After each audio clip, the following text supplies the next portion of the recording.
Hey folks, it's November 4th. We're headed to Kentucky. Me, my son, and son-in-law, and my boy right there. Say hi, Tom. Hi, Tom. What's up? We fixing to have a ball. I got a feeling somebody's gonna come home with a big one this year.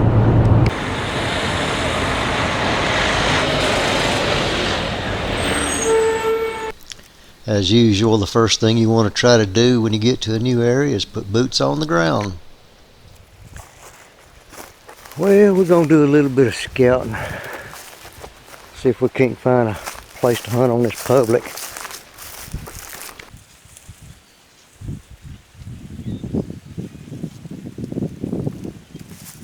And we just jumped one deer. Walking along through here talking and we stopped. Deer took off running. I think it was a doe. Well, it didn't take very long to find somebody's ladder stand. Got it way up there in the tree, overlooking this whole area right here. You know, when we scout, we're always looking for rubs, trails, tracks, scrapes, all the usual stuff. But every now and then you come across something a little bit strange. This was a absolutely long snake skin hung up on a limb.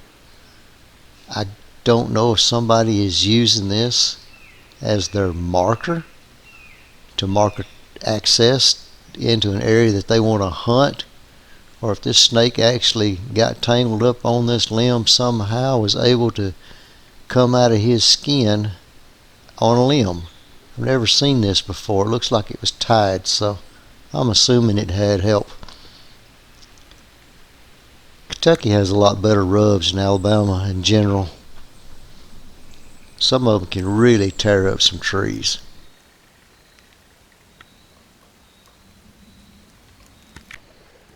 If you're going to scout with Mike, you got to pay the price.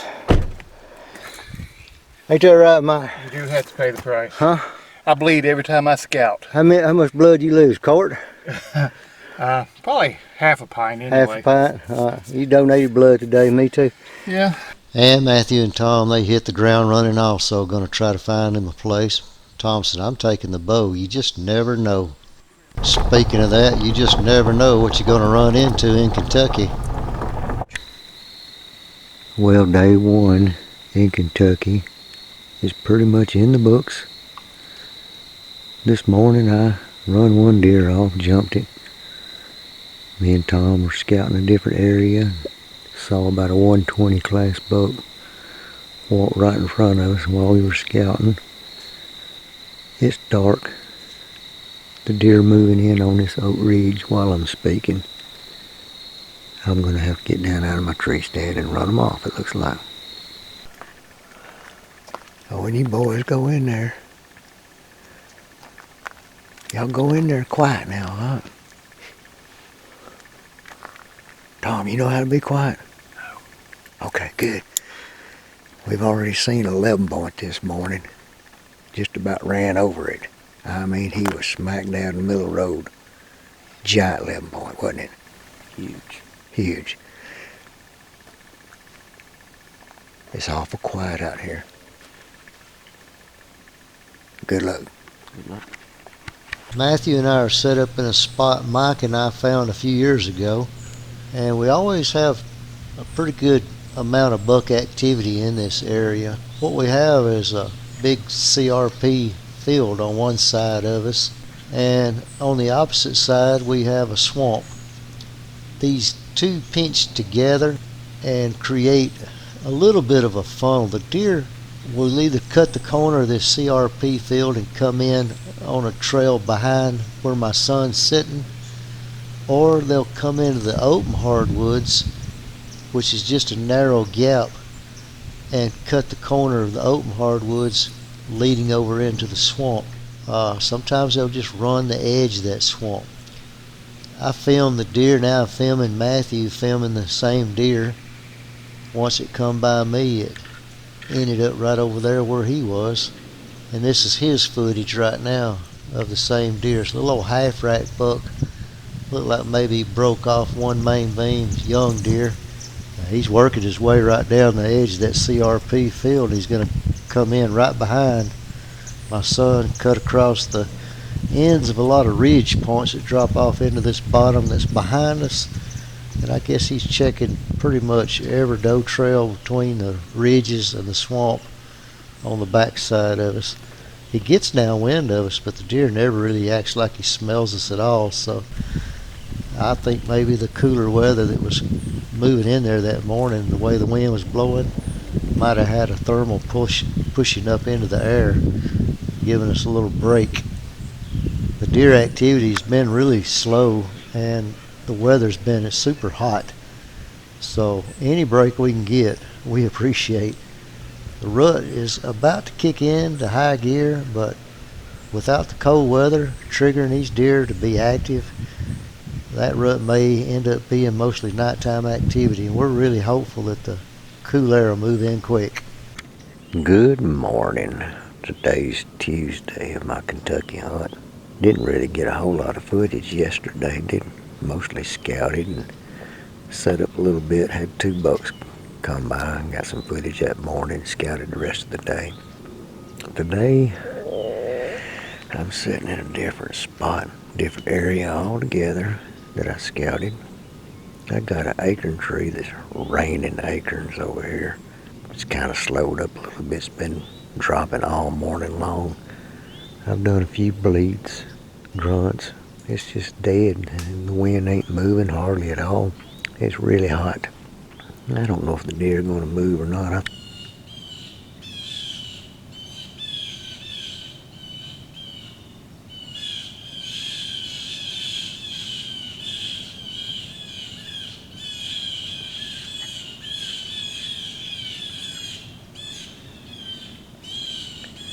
Them blue jays is fussing at something over there. I'm hoping it's a begging heading my way. I know this old acorn tree's made enough noise to call every deer within a half mile, so if they were going to feed on this tree, there'd have been a deer here by now, you would think. Maybe they just ain't hungry for acorns right now.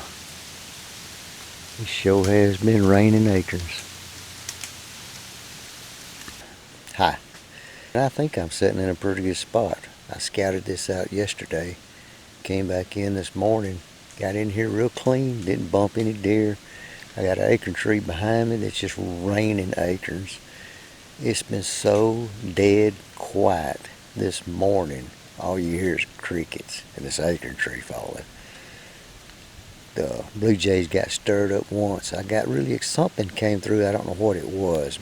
Got the blue jays all worked up. Could have been a bobcat, anything, I don't know, but I got a little bit excited when the blue jays got to fussing. I've got a big old wide power line right out in front of me. It's growed up, a lot of high grass, a lot of deer tracks in it, and these bucks skirting the edge in the wood line here. Got a rub line straight behind me. I'm set up pretty good. I got good fresh sign in here. Some of the most fresh sign that I've been able to find. This acorn tree is raining acorns, but they're really not feeding on this tree from what I can tell. The leaves are falling a lot. It started picking up with the wind about 9:30, and now it's starting to gust. We got a cold front coming in next couple of days, and by Thursday, Friday,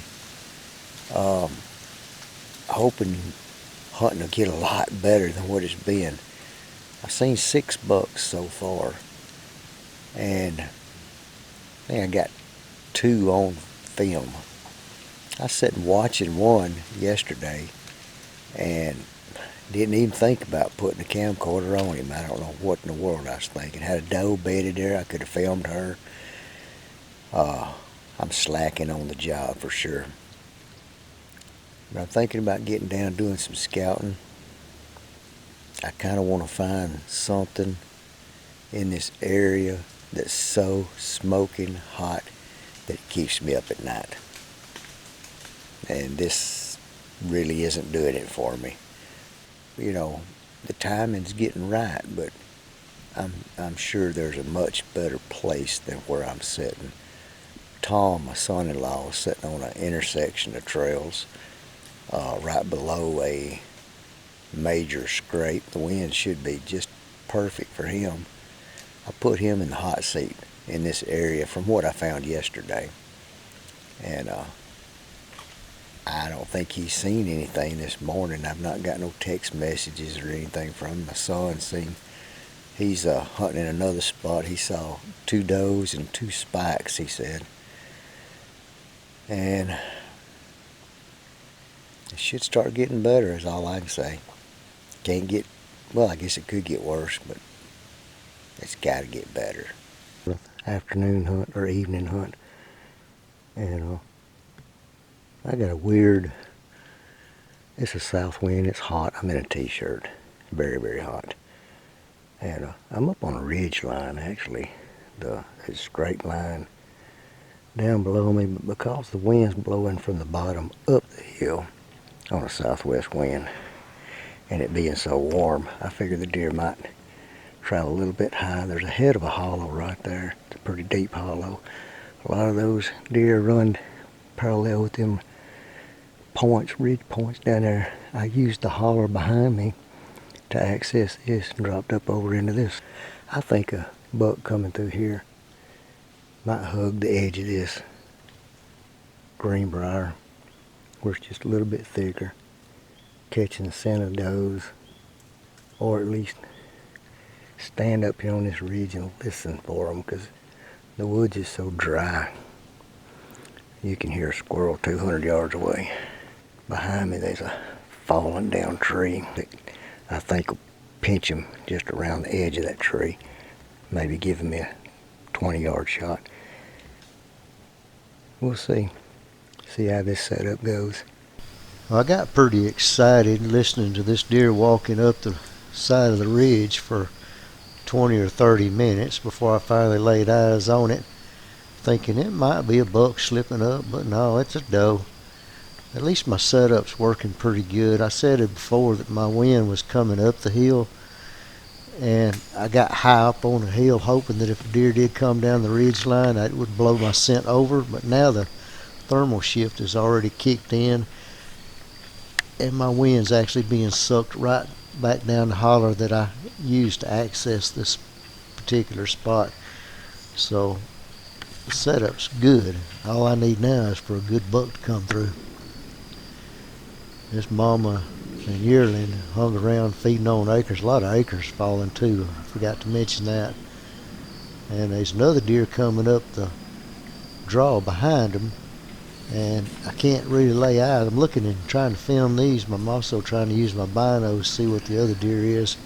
It's coming up the draw behind them. She keeps looking back. Kind of got me a little bit nervous that it might be a good buck. Well, it ended up being another doe, but she got something hanging off her neck, a tumor, a goiter, or some kind of mass. I thought, well, I'll film that because you don't see that very often. You know, I've heard a lot of people talk about how a doe will work a scrape the same way as a buck, but I've never really seen it happen that way. Obviously, this deer's licking and sniffing the licking branch above the scrape.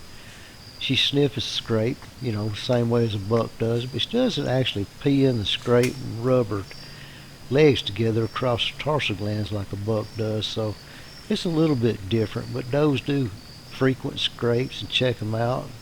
It's a communicating card for both animals. One thing I have noticed about scrapes with bucks and does, it's just been my experience. I don't have any studies or education to back it up, but I noticed that when the does come in to check a scrape, it's usually just the does in a group.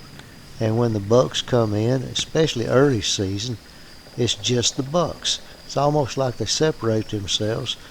Now, at this particular time, the rut's fixing to get kicked in. Sometimes you'll see a buck just kind of guard a scrape, waiting on the does to show up.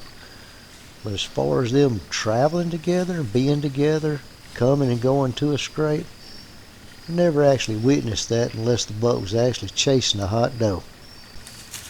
I think this deer had some kind of a cold or something. It sneezed a lot. Right there it sneezed. It's scratching its nose with its hind hoof. I guess maybe it's got a bot fly or something stuck in its nose.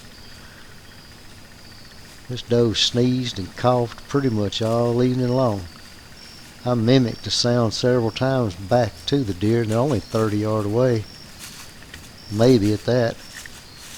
But they never even lifted their head up when I coughed back at them or sneezed back at them. I guess they're used to hearing that kind of noise in the woods. So these does have finally worked their way off, about 60 yards I guess. They've been feeding around here for over an hour. I've been messing with them a little bit. Enjoyed it.